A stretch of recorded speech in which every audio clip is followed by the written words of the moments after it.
Assalamu alaikum. I'm Mohammad Khurshid Alam from Bangladesh. Today I will show you how to track project progress in through Microsoft Excel. Actually, this type of graphs I use vastly in my projects. I normally use Microsoft Project for project scheduling, also Excel graph. These graphs are plan versus actual. You see, this is the actual graph, project graph, which shows plan versus actual progress. I use it vastly in my projects, and I got success using these graphs. The advantage of these graphs is that it can give you an idea how much work is done at the middle of the project, because Microsoft Project is a software which I can use for calculating plan start date, plan end date, and I can put their actual plan, actual start date, actual finish date. But it is not possible to measure the quantity at the middle of any activity through Microsoft Project. So I have used this type of graphs to measure how much work is done at the middle of the project. Okay. First, and please note, these graphs are all cumulative graphs.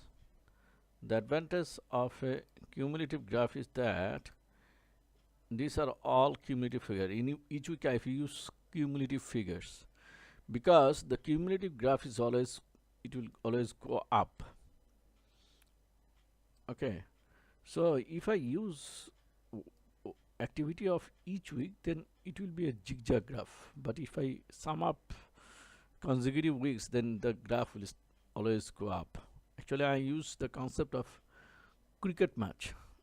In a cricket match like India, Pakistan, or Australia, England, the team batting second, they normally show in the television this type of graphs. The team who is doing batting at the first inning, their graph at the top, their graph is the number one line, or curve number one, and the team who is doing batting second has the curve 2.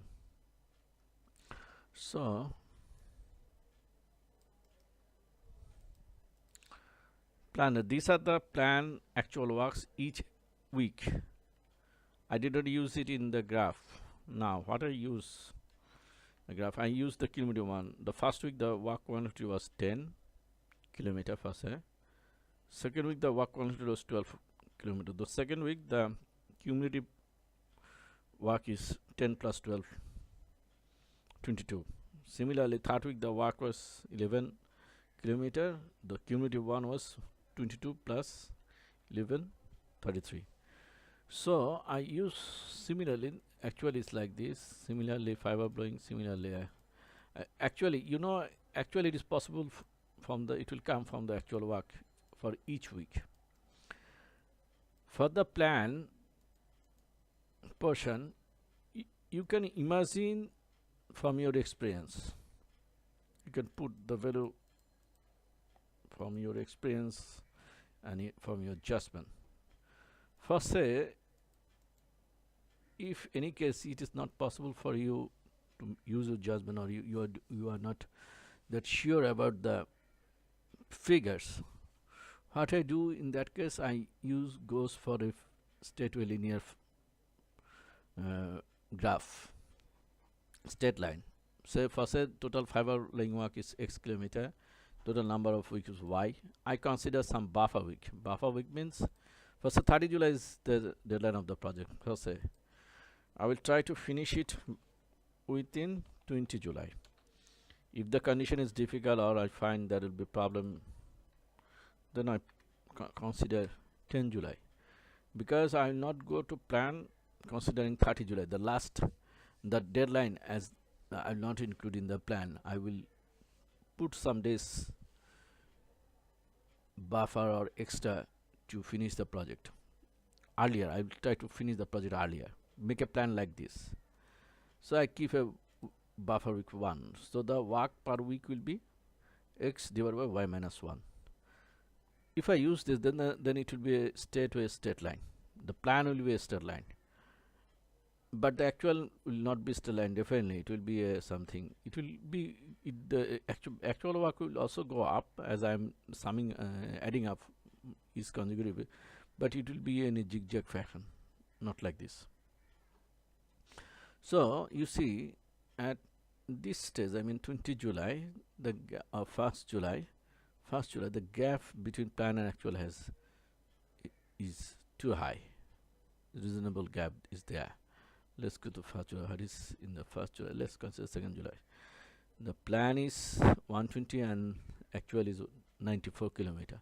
So there is a gap of 26 kilometer, huge gap.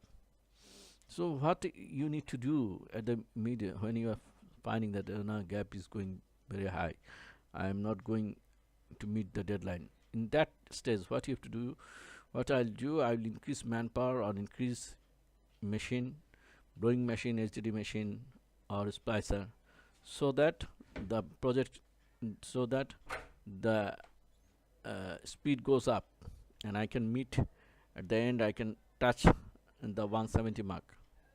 So I have to do a revised resource plan on 2nd July if I want to meet, if I want to reach 170.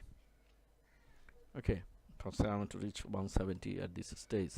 So I need to revise my plan, manpower resources, equipment resources, another way. Sometime I can segmentize the work. I mean, I can divide the whole length into the rest of the length into more segment and engage more manpower, more machine to finish the project. So this is the help of from this tracker. Similarly, I produce similar same type of graph for the rollout project, where the BTS construction will go on. You know, this is the graph how the activities are going on. This is the table, main table. This is the plan value, and this one you can use your judgment, or you can go straight to the straight line formula. These are the actual data you will get each week. Okay, so this are the works: site acquisition of the BTS plan, site acquisition as per actual, civil works plan, civil works actual, equipment installation. Actually, there will be more item. I have shown the basics. Similarly, in the fiber work, there will be more items. I just show you the basics item, which is to give you an idea and share the basics of this concept.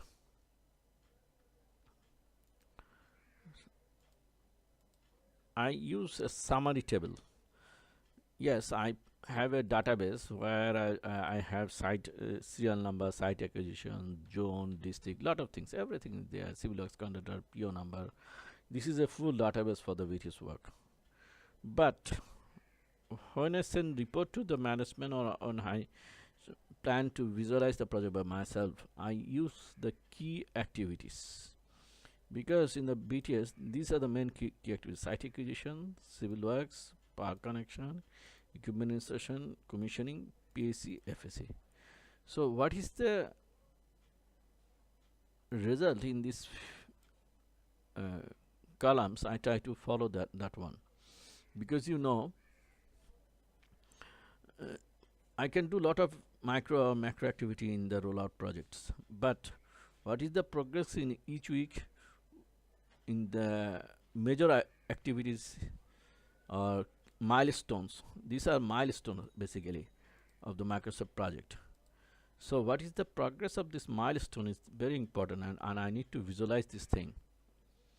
Okay, these graphs will help you to visualize the project progress at the middle of the project, and you will be able to understand, do you need to increase your manpower, or do you need to do increase your vendor. For say, if any vendor or two vendor are not performing well, in that case you have to bring new vendor for the new BTS.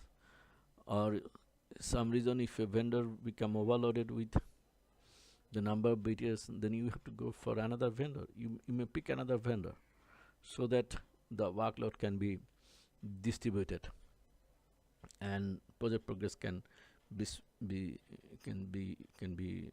speedy. Similarly, I use another sheet, that is, I give name problem sites. Problem sites mean where there is problem. In roller projects, you will find lot of project sites where there may be problem. Problem may be due to power connection, you may not get power connection. Maybe it's landowner problem, house owner problem, other authority problem, maybe some technical problem. Lot of things can happen, especially in the greenfield side. In the greenfield side, you may find lots of problem due to